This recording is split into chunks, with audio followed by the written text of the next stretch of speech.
Friend, চলে এসেছি নতুন একটা ভিডিও নিয়ে। তো এই ভিডিওতে তোমাদের বলবো যে বাগি 4 এর অফিসিয়াল অ্যানাউন্সমেন্ট হয়ে গেছে with poster and release date, সবই বলবো। আমার পোস্টারটা কেমন লেগেছে, তার আগে যারা চ্যানেলে নতুন তারা অবশ্যই এটা সাবস্ক্রাইব করবে আর একটা লাইক কিন্তু অবশ্যই দেবে।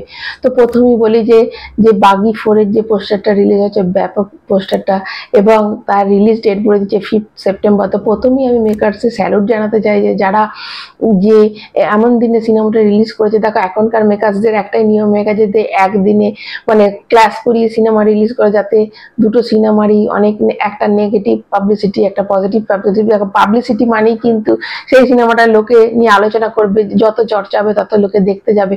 তো এরকম একটা ব্যাপার। সেইখানে কিন্তু 5 সেপ্টেম্বর, তার আগে পরে কিন্তু যখন কোনো সিনেমা নেই, চাইলেই তারা কিন্তু সিকান্দারের সঙ্গে সিনেমা রিলিজ করতেই পারতো, কিন্তু সেটা তারা করেনি। তো 5 সেপ্টেম্বরে তারা সিনেমাটা রিলিজ করার ঠিক করেছে। তো এটা একটা খুব ভালো উদ্যোগ।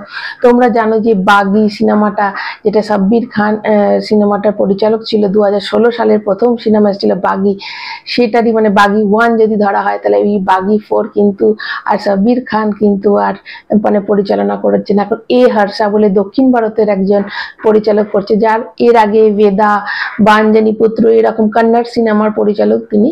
তো এই সব সিনেমা করেছে এবং ভালোই, সিনেমাগুলো খুব ভালো হয়েছে। এবং এখন দক্ষিণ ভারতের পরিচালককে নিয়ে সিনেমা করার একটা ট্রেন্ড চলছে।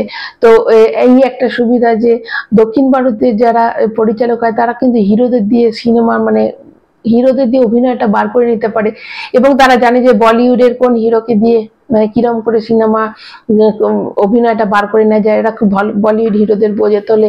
এটা একটা খুব ভালো প্লাস পয়েন্ট হয়ে গেছে আমাদের টাইগার শ্রফের ক্ষেত্রে।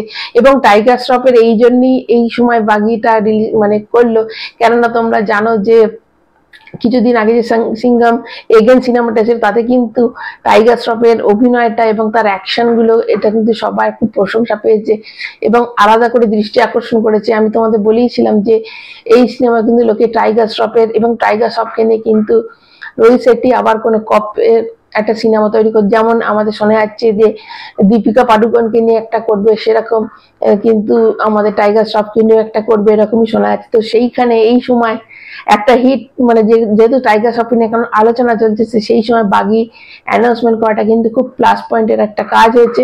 এবং বাগির যদি আমি এই পোস্টারটা ধরি, মানে পোস্টারটা যেরকম খতরনাক এবং সেরকমই মানে একটা টয়লেটের একটা মধ্যে বসে রয়েছে, তলায় লাশ পড়ে রয়েছে, হাতে চপার, গায়ে রক্ত, দেয়ালে রক্ত, এবং সব থেকে বড় কথা যে 4টা লেখা রয়েছে, 4টা মানে দেয়াল ফুটো করে, মানে ব্যাপক। ওটা যে একটা অ্যাকশন, পুরোপুরি অ্যাকশন প্যাক একটা সিনেমা, এবং সেটা মানে বোঝা যাচ্ছে। এবং ওখানে একটা লেখা রয়েছে, this time he is not the same, মানে আগের মতো কিন্তু আর ভাবা যাবে না।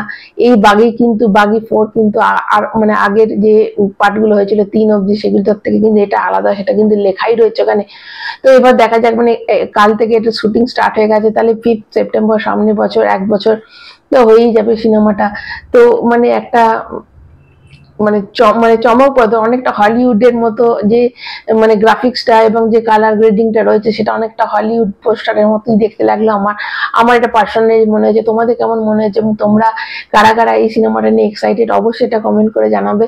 এবং টাইগার শ্রফকে নিয়ে তোমরা কতটা বিশ্বাস করো যে একটা সিনেমা হিট করে দিতে পারবে, এবং টাইগার শ্রফের অভিনয় তোমাদের কেমন লাগে, ওর অ্যাকশন কেমন লাগে, অবশ্যই তোমরা এটা কমেন্ট করে জানাবে। যারা নতুন তারা চ্যানেলটা সাবস্ক্রাইব করবে, একটা লাইক অবশ্যই দেবে। এখনকার মতো টাটা।